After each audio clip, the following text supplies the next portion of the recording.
kembali lagi bersama aku Tias di YouTube channel Sustaination. Di video sebelumnya aku udah share tips-tips cara memilih komposter yang tepat untuk digunakan di area tempat tinggal kalian kan.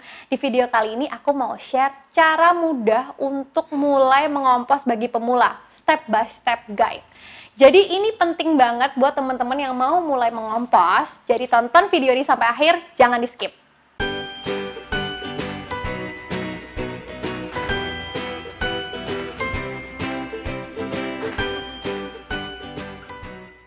Untuk mulai mengompos, pastinya kita sudah harus menyiapkan area pengomposan dan juga wadah komposter untuk mengompos. Nah, di rumahku sendiri itu ada dua area pengomposan. Ada di samping rumah dan juga di kebun belakang rumah. Jenis komposter yang akan aku gunakan di dalam video ini adalah jenis komposter tumbler skala rumahan aerob atau jenis komposter yang beroperasi dengan kehadiran oksigen. Kenapa aku pilih jenis komposter ini? Karena menurut aku jenis komposter tumbler skala rumah ini sangat cocok untuk digunakan di area yang berlahan sempit atau bahkan indoor. Dan menurut aku sangat efisien karena kita bisa memanen kompos padatnya dan juga kompos cairnya. Selain itu, tipe komposter ini juga tipe komposter tertutup. Jadi cocok banget kalau misalnya kita mau ngompos di dalam rumah. Tidak mengundang hewan dan juga nggak berceceran. Jadi kalau kita ngompos di dalam rumah kita tuh tetap bisa bersih. Oke, let's start. Gimana sih kita bisa mulai mengompos? Step yang pertama, masukin material coklat sebagai dasar di bawah komposter kita. Material coklat ini merupakan sisa organik yang bentuknya sudah kering atau berwarna coklat. Paling bagus sih sebenarnya kita bisa masukin pupuk kompos atau pupuk kandang yang sudah jadi. Tapi kalau nggak ada, nggak apa-apa. Kita bisa masukin sekam kering yang mentah, sekam matang, serbuk kayu, daun kering, kokopit, dan macam-macam material brown lainnya. Step yang kedua, masukin material hijau. Setelah kita memasukkan material coklat sebagai dasar bawah komposter kita bisa langsung memasukkan material hijau atau sisa-sisa makanan senyawa organik dari dapur kita. Nah, jangan lupa untuk selalu mencacah sisa organik atau material hijau yang akan kita masukkan ke komposter. Semakin kecil semakin bagus. Tujuan pencacahan ini adalah untuk mempercepat proses penguraian atau pengomposan di dalam komposter dan pastinya memastikan sirkulasi udara supaya tetap terjaga di dalam komposter. Jadi menghindari komposter supaya tidak bau. Step yang ketiga, semprotkan bioaktivator. Bioaktivator ini adalah konsentrat mikroba yang membantu mempercepat proses pengomposan.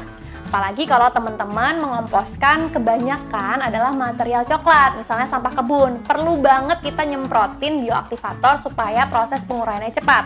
Nah, semprotkan bioaktivator ke atas material hijau secukupnya. Jangan terlalu banyak, karena kalau kebanyakan bioaktivator, takutnya kompos kita jadi terlalu basah dan malah jadi bau. Yang keempat, masukkan lagi material coklat.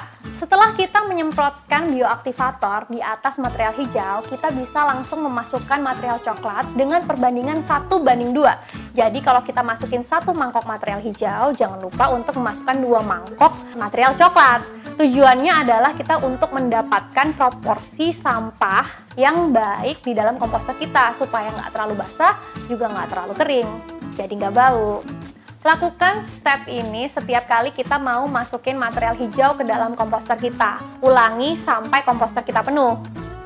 Step yang kelima, aduk kompostermu. Mengaduk komposter ini sangat penting untuk menjaga sirkulasi udara agar terjaga tetap baik di dalam komposter kita. Tujuannya supaya komposter kita itu nggak bau dan juga untuk mempercepat proses penguraian. Minimal kita mengaduk komposter kita itu 1 kali dalam seminggu. Semakin sering, semakin bagus. Setelah komposter penuh, kita bisa langsung tutup komposternya dan kita diamkan selama 20-30 hari. Jangan lupa diaduk ya, minimal 1 kali seminggu. Nah, kalau memungkinkan, jangan lupa untuk panen kompos cair dari bagian keran bawah komposter. Karena kalau misalnya ini nggak dipanen, bisa-bisa cairan kompos cairnya ini naik ke atas dan bikin kompos kita terlalu basah dan akhirnya jadi bau. Nah, jadi gimana? Gampang banget kan mengompos di rumah? Mengompos di rumah itu cuman mengubah cara pandang kita terhadap sisa organik kita di dapur.